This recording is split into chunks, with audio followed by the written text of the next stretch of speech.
menjadikan anaknya dari nobody gitu kan, kemudian menjadi somebody hanya dalam waktu 2 hari misalkan, yang kakak menjadi anggota sayap partai, 2 hari kemudian jadi cawapres, yang adik menjadi anggota tiba-tiba 2 hari kemudian menjadi ketua umum partai politik ya, itu buat saya unbelievable.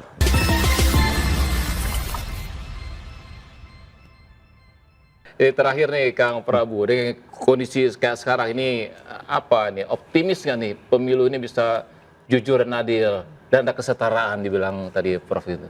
Ya, mungkin begini, yang pertama, kalau optimis itu harus, ya, tidak mungkin kita pesimis ya lewat proses ini. Dan yang membuat kami optimis adalah pertama rakyat, sekali lagi ya, masyarakat dengan alatnya yang canggih ini bisa mengawasi bagaimana atau modus apapun yang dilakukan oleh aparat ya, jika memang ada indikasi untuk tidak netral. Saya yakin rakyat punya nurani, itu dulu sih yang pertama ya.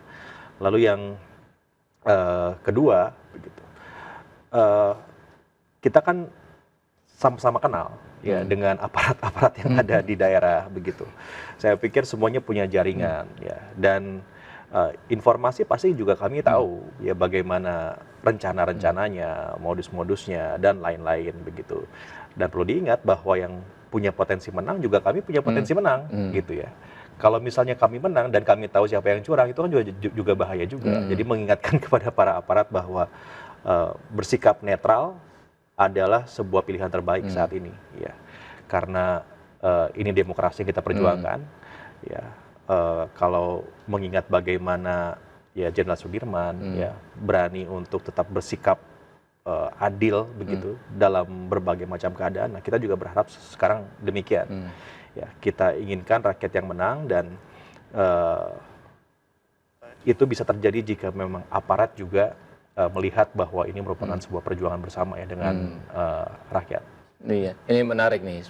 Ini mengatakan bahwa yang menang itu belum ketahuan siapa sebenarnya, karena masing-masing punya potensi menang. Kalau dari survei itu masih dalam radius margin of error itu. Di beberapa survei ada kami yang menang, ada yang lain yang menang begitu. Jadi jangan juga melihat bahwa udah pasti nih yang menang nih yang sekarang gitu, yang diasosiasikan terkaitlah dengan pemerintah gitu. Enggak juga. Ya. Dan informasi juga kami tahu juga ya, zaman seperti ini Prof gitu kan, semua tahu apa yang kalian lakukan, apa juga yang kami lakukan, semuanya sama-sama tahu. Ya. Jadi kalau misalnya nanti kecurangan itu tertangkap ya, dan pada saat itu kami menang ataupun yang lain yang menang gitu ya, itu kan jadi bahaya juga buat mereka juga. Karena kan beberapa yang membuat aparat ini pada akhirnya melakukan sesuatu yang tidak netral adalah karena tekanan. Ya, tekanan. Kita tahu lah modusnya seperti apa kan. Saya pikir juga ini merupakan sebuah rahasia umum. Tekanan nanti tidak bisa promosi jabatan, atau dipindah tugaskan, atau dinonaktifkan dan sebagainya begitu.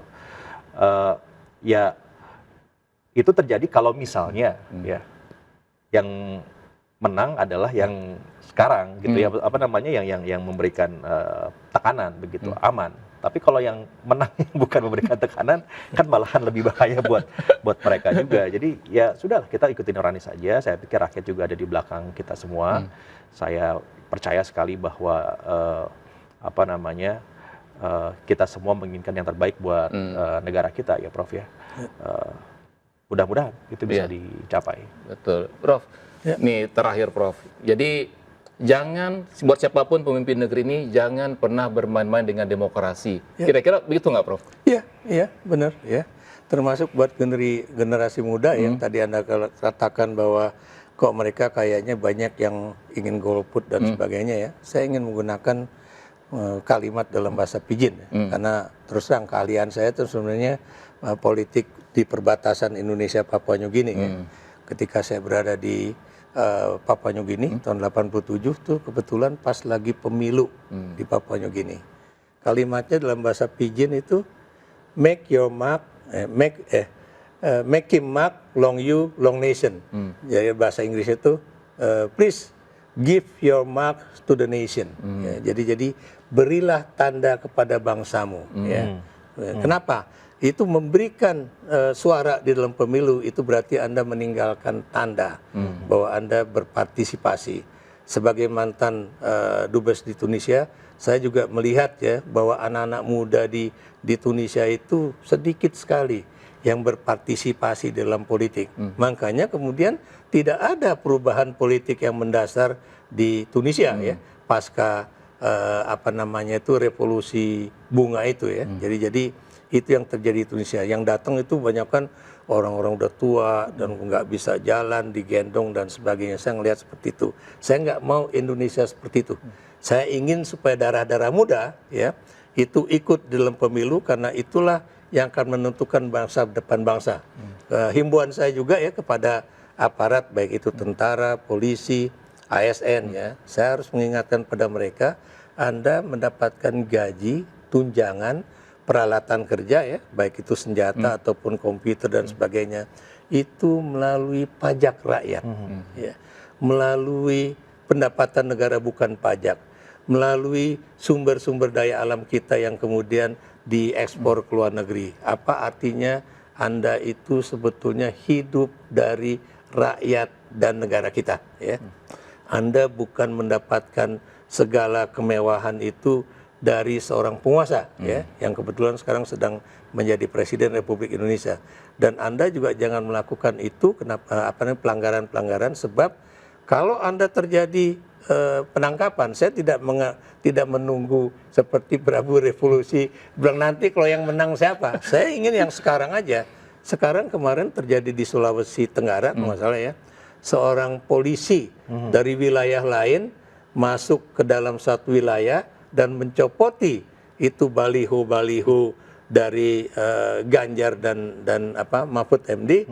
Yang nangkep siapa? Polisi sendiri. Dan polisi di dalam siarannya itu, saya nonton di televisi ya, beliau mengatakan bahwa kami ini polisi karena itu dilakukan oleh aparat kepolisian dan dia juga harus kena pengadilan umum ya. Jadi gitu. Jadi polisi sendiri bisa menangkap polisi kalau memang ada perbuatan yang tercela itu. Jadi, dan saya juga kalau kita lihat ya, kalau Anda lihat laporan-laporan dari Kaba Intel Polri, Kaba Intel Pampori, itu akan jelas di mana saja terjadi pencabutan baliho tersebut. Jadi bukan cuma ya terjadi di Gianyar, Bali, sampai ke Denpasar itu, tapi di belahan bumi yang lain itu juga, maksud saya di bumi Indonesia ini terjadi pula ya. Dan saya juga heran, misalnya waktu saya kemarin minggu lalu saya jalan-jalan ke Ambarawa dan ke Semarang, baliho yang terbesar itu siapa? Ya, bukan Prabowo dengan Gibran, tapi siapa? Prabowo dengan Presiden Jokowi. Nah, menjadi pertanyaan saya, yang menjadi calon presiden dan wakil presiden ini Prabowo dan Jokowi atau Prabowo dengan Gibran gitu. Jadi calon anggota legislatif dari Partai Gerindra itu menaruh foto Jokowi dan Prabowo. Anda lihat ya, bahkan di jalan-jalan di Jakarta aja juga foto Prabowo dan Presiden Jokowi yang muncul, bukan si Gibran.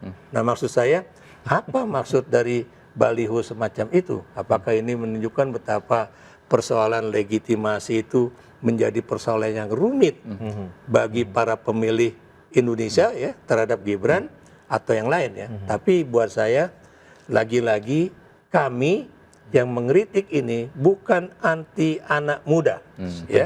Seperti yang dikatakan oleh teman-teman dari Partai Golkar. Kami juga justru menjadi pendukung dari anak-anak muda di Partai Golkar yang sudah bekerja sampai berdarah-darah ya, bekerja sampai siang malam di Partai Golkar, tapi ternyata karena dia bukan anak presiden, makanya dia tidak bisa menjadi calon wakil presiden dari Partai Golkar. Apa yang saya katakan, apa yang Anda katakan tadi, kesetaraan itu hampir-hampir tidak ada di Republik ini di akhir masa jabatan Jokowi ini, ketika dia misalnya menjadikan anaknya dari nobody gitu kan, kemudian menjadi somebody hanya dalam waktu 2 hari misalkan, yang kakak menjadi anggota sayap partai, 2 hari kemudian jadi cawapres, yang adik menjadi anggota tiba-tiba 2 hari kemudian menjadi ketua umum partai politik ya, itu buat saya unbelievable. Ya, dan itu juga saya pikir takutnya membuat anak muda punya pemikiran yang instan. Begitu. Betul. Cukuplah mie yang instan ya, cukuplah mie yang instan ya. Biar mie aja yang instan itu udah enak. Terima kasih Prof. Ikrar Sama-sama, Nusabati sudah hadir di Cawe-Cawe. Kang Prabu Revolusi, terima kasih juga hadir di Cawe-Cawe. Terima kasih pemirsa sudah menyaksikan Cawe-Cawe. Kita jumpa lagi di Cawe-Cawe berikutnya. Saya Wilsastra, sampai jumpa. Udah. Terima kasih.